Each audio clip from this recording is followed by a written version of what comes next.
जय हिंद। अगर आप बिहार डीएलएड का फॉर्म भरना चाहते हैं और आपको समझ नहीं आ रहा कि फॉर्म कैसे भरें, फोटो और सिग्नेचर कैसे अपलोड करें, तो ये वीडियो आपके लिए है।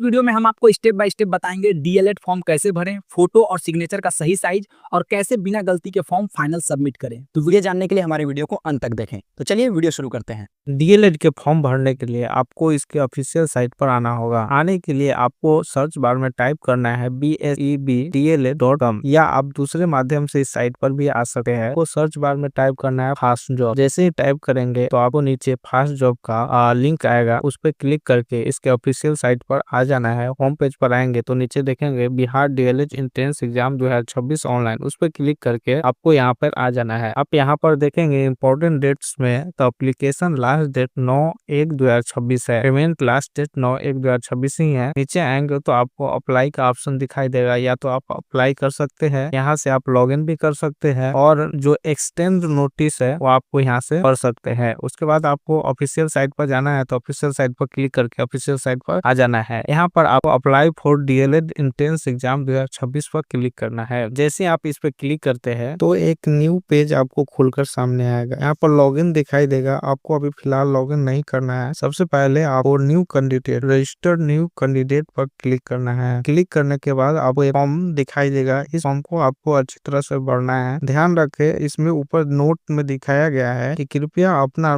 नाम, मोबाइल नंबर, ईमेल व अन्य विवरणों को अत्यंत सावधानी पूर्वक भरें। भविष्य में परिवर्तन संशोधन का कोई भी अनुरोध विचारणीय नहीं होगा। यानी कहने का अर्थ है कि आप अपने नेम, मोबाइल नंबर, ईमेल, अन्य विवरणों को अच्छी तरह से भरें, क्योंकि बाद में इसमें सुधारने का मौका नहीं दिया जाएगा। तो पहले आप अपने नेम को यहाँ पर डालें, फिर उस नेम को यहाँ पर कंफर्म करें, फिर आपको अपना ईमेल एड्रेस यहाँ पर टाइप करना है। उसके बाद अपना मोबाइल नंबर टाइप करें और फिर एक पासवर्ड बनाएं। ध्यान रखें, पासवर्ड स्ट्रॉन्ग होना चाहिए, वो भी 8 नंबर का होना चाहिए। उसके लिए आपको अपने नेम का फर्स्ट लेटर कैपिटल में टाइप करना है, फिर स्मॉल में, फिर आपको एक सिंबल लेना है। सिंबल में आपको $, कोई भी सिंबल ले सकते हैं। उसके बाद आपको नंबर टाइप करना है, 1 2 3, आपको कोई भी नंबर टाइप कर सकते हैं। जो पासवर्ड आप बनाएंगे उस पासवर्ड को आपको कंफर्म पासवर्ड में डाल के रजिस्टर पर क्लिक करना है। जैसे ही आप रजिस्टर पर क्लिक करेंगे तो आपके मोबाइल नंबर पर एक ओटीपी जाएगा, उस ओटीपी को डाल के फिर से रजिस्टर पर क्लिक करेंगे। जैसे ही क्लिक करेंगे आपका रजिस्ट्रेशन सक्सेसफुली हो जाएगा। कुछ इस तरह से आपको ग्रीन टिक में नजर आएगा, यूजर रजिस्टर सक्सेसफुली। फिर आप अब यहाँ पर जिस नंबर से आप रजिस्टर किए हैं उस मोबाइल नंबर को यहाँ पर डालेंगे। जो पासवर्ड आप बनाए थे उस पासवर्ड को यहाँ पर डाल के लॉग इन पर क्लिक करेंगे। लॉग इन पर क्लिक करने के बाद आपको नेक्स्ट पेज खुलेगा। इस पेज में आप कोने में जब देखेंगे तो लिखा हुआ है रजिस्ट्रेशन फॉर्म। इस फॉर्म को आपको अब भरना है। रजिस्ट्रेशन फॉर्म पर क्लिक करेंगे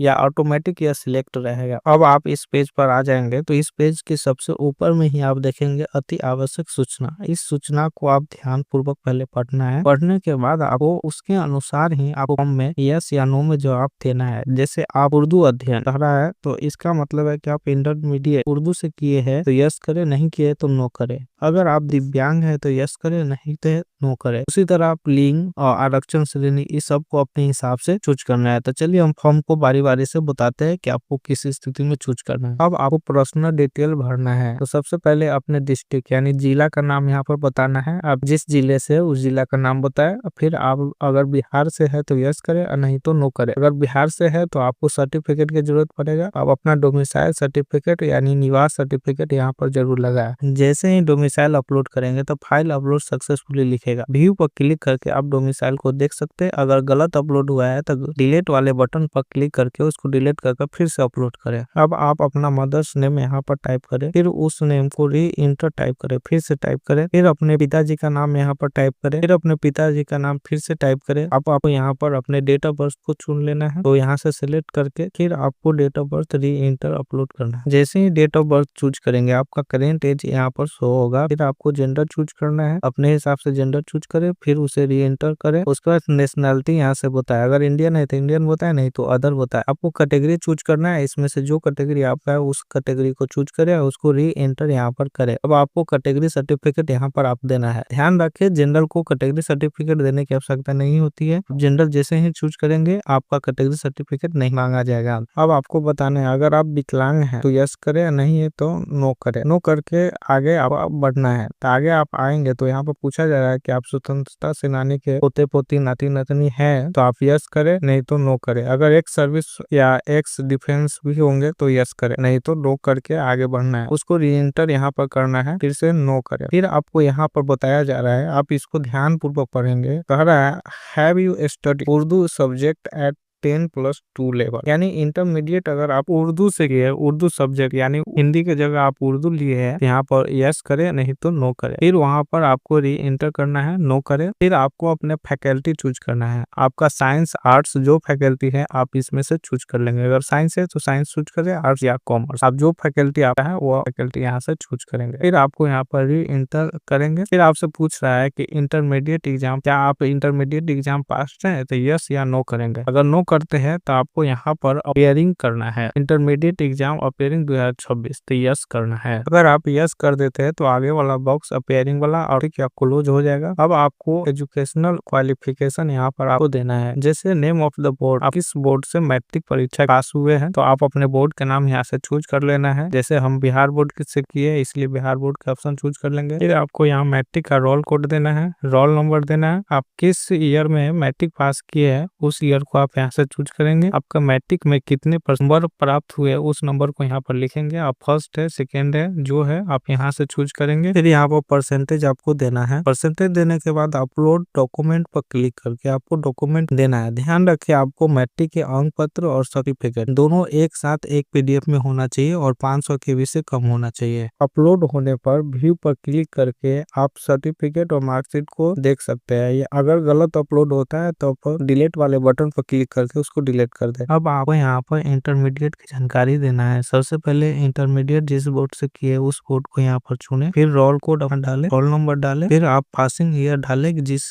ईयर में आप इंटरमीडिएट पास किए हैं। अब यहाँ पर आपको बताना है कि इंटरमीडिएट में कितना नंबर आया है वो यहाँ पर बताएंगे। उसके हिसाब से अपना डिवीजन बताएंगे कि फर्स्ट सेकेंड थर्ड बताएंगे। उसके बाद आपको इंटरमीडिएट के मार्कशीट और सर्टिफिकेट एक पीडीएफ में फिर से अपलोड करना है। अगर आप इंटरमीडिएट पास आउट नहीं है तो ओनली मार्कशीट यहाँ पर अपलोड कर दे।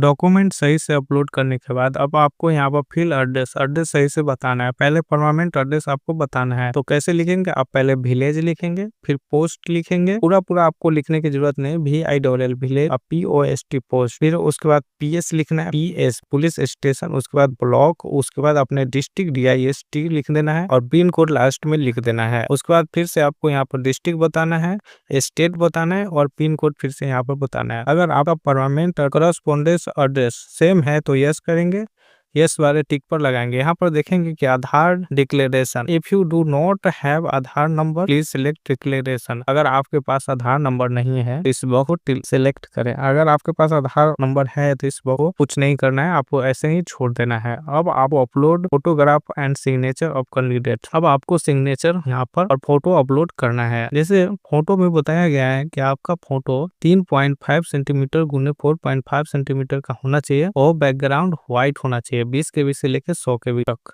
और सिग्नेचर का साइज JPG में 10 KB से 50 KB का होना चाहिए। चलिए हम फोटो और सिग्नेचर अपलोड कर लेते हैं। आपको ऊपर में आधार नंबर भी डाल देना है। फोटो और सिग्नेचर को अच्छी तरह से अपलोड करने के बाद आपको कंफर्म पर टिक करके नीचे आएंगे तो सेव बटन होगा, सेव पर क्लिक करना है। सेव पर क्लिक करने के बाद आपके अपने फॉर्म का प्रीव्यू दिखाई देगा। फॉर्म को अच्छी तरह से एक बार देख ले। अगर कुछ गलती है तो एडिट डिटेल पर क्लिक करें, अगर गलती नहीं है तो आप पेमेंट करें। पेमेंट करने के लिए आपको पे पर क्लिक करना है। उसके बाद आप पे VIS सब पैसा पर क्लिक करें। उस पर क्लिक करने के बाद आपको क्रेडिट कार्ड, डेबिट कार्ड, आप जिससे पेमेंट करना चाहते हैं नेट बैंकिंग से, उस हिसाब से आप पेमेंट कर ले। फिलहाल हम QR से पेमेंट करना चाहते हैं तो UPI QR पर क्लिक करें और जनरेट UPI QR पर क्लिक करें। उसके बाद आपको QR कोड जनरेट हो जाएगा। इस QR कोड को स्कैन करके आप पेमेंट कर देंगे। पेमेंट करने के बाद आप थोड़ा सा वेट करें, यह ऑटोमेटिक सक्सेसफुली हो जाएगा। उसके बाद आपने प्रिंट लेके इसको रख ले। फिर आप डाउनलोड रजिस्ट्रेशन फॉर्म पर क्लिक करके इसको प्रिंट करके